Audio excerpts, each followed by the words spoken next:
really proud of our team and the effort that it took to get a good victory tonight. I thought really efficient play by our quarterback. Obviously, that was a massive rushing attack that they have. I mean, they gained 315 yards rushing in their last football game, and we held that in check. I mean, I think for the most part throughout the course of the game at a really high clip. And when you can't run the ball, make the other team one-dimensional, it makes things a lot easier on defense. So I'm proud of our defense and team defense. And then obviously the kickoff return by Trayvon Rudolph to get the thing started was a major spark. And obviously a special moment for that kid. Him being a former Husky and now joining our program, that's a big moment for him and a cool scene. So, proud of our team and lots of individual efforts, and take it from there. Talk about, more about that first opening kickoff play. I mean, how did that really set the tone for tonight? Well, I mean, obviously, we talk about momentum in football often. It doesn't get any bigger than that right from the start. I thought we had a great crowd, great student representation, and that kind of gets it going. That got them sparked up and ignited right off the jump. And and obviously, wind's a factor. And you got to get touchdowns going into the wind.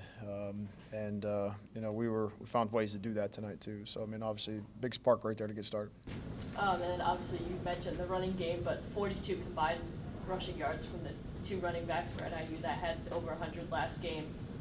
Just what worked really well in your game plan to really shut that down and make the pass beat you? Yeah, I think that we committed a lot of players to the run fits, and the game plan was to try to make them pass it to beat us, and we were able to. You can't sit there and throw the ball the whole time, and that's just not who they are anyways, but no team can do that. So for them for our guys to keep them one-dimensional, I thought that was huge. We got some good push on the interior to knock their offensive line back a little bit, and then those two linebackers, Sherm and Dapp, were able to scrape over the top and clean some plays up, and we got good fits from our safeties. So a willing effort to tackle, a willing effort to go in there and put your face in the fan and stop the run, and I think you saw that from start to finish.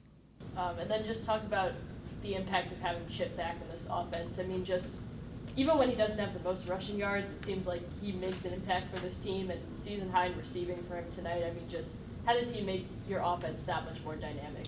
Well, he's a great player. I mean, obviously you want all your great players to be out there if they can be. But injuries are part of football, and that happens. So, we love to have him out there. We love to have them all out there. But I thought him and Kenji tonight were, a good 1-2 punch and a good change of pace when Kenji was in there, and got a couple sets when they were both in the game at the same time. And both of those guys are gonna have to be major players for us down the road here. I know you don't rank your teams, but in your 17 years here, have you guys had a better defense than this? Statistically, no. Obviously we have a lot of good players over there that are established and have played a lot of football, but I think I'm really proud of the development and the growth of the front seven guys and that core that where we've seen this movie before here, right? Like when Quinyon Mitchell graduates, like, oh my gosh, like how could you ever replace that? And then you got these two corners playing at a high level. When Darius Alexander moved on, like how could you replace those guys in the interior?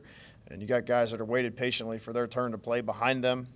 That's not a bunch of transplants that came in through the transfer portal. Those are guys that have been in our program and bought into our culture and have taken the coaching. And when they've got their moment to this point in time, they've hit it. And that's that type of growth and that type of development. I mean, that's what I love about our team. I know this is a very strange season, but what does it kind of say about the culture when you guys come out with the energy like this? Well, our guys love to play football. I mean, they love to be around one another. I mean, it's I get it. Like in every locker room in America, everybody's supposed to win every football game. I understand that. That's college football in 2025 for some odd reason. So, it is what it is. But if you don't, what are you going to do? You're going to hang your head and pout and quit and mope and, drag around. That's not the way it's going to go. So get off the mat, go play, maximize and capitalize on the opportunities that are given to you. You get 12 of them. You're trying to earn a 13th. You're trying to earn a 14th. That's the name of the game. But yeah, and I just, I'm proud of our kids, proud of our group and the bond that they have with one another.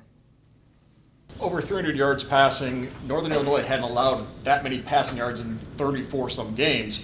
Coming into this, did you see ways that you could maybe exploit their pass defense, or that just kind of played out?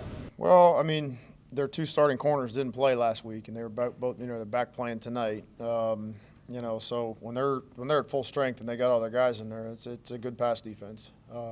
They're aided by good pass rush. They don't have to pressure a lot, but they're good when they have to pressure. So we'd like to be balanced. I mean, you've heard me say that multiple times, but our quarterback got off to a great start and got into rhythm and really did a good job hitting the receivers' hands all night long. I mean, he was 25 of 31, and there's a handful or a few drops in there too. So very accurate performance by him. I thought he was seeing it well from the start, and it just that's how the game kind of rolled.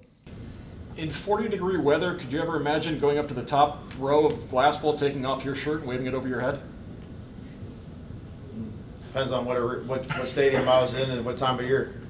So could be probably on top of the Green Monster at some point in time. Yeah.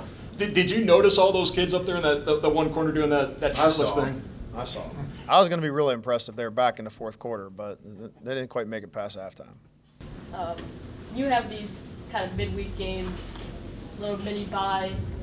How much extra motivation does that add in the locker room to really put on your best performance, especially knowing that more people will be watching? Yeah, I mean, I think you get these midweek games. I mean, it's us and one other game on tonight, so you definitely get some eyes, on the game, and that can range from NFL scouts to random people like whatever. So, yeah, it's cool to have the extra eyes, but I think just that little short break, it's good just as a team to kind of get refocused and at what the goal is ahead. Northern Illinois, obviously second best pass defense in the MAC. They haven't allowed a 300-yard passer in quite a while. I mean, just what was working so well for you tonight to be able to exploit that? Yeah, I think the biggest thing was I felt like our offensive line played great in pass protection.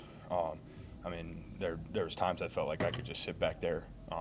So I think, hats off to them. They did a really good job of protecting up front.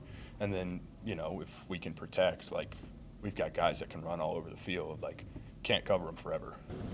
And then lastly for me, just, ninth quarterback to surpass 6,000 yards and 50 touchdowns here at Toledo. I mean, just what does that mean to you? Yeah, it's awesome.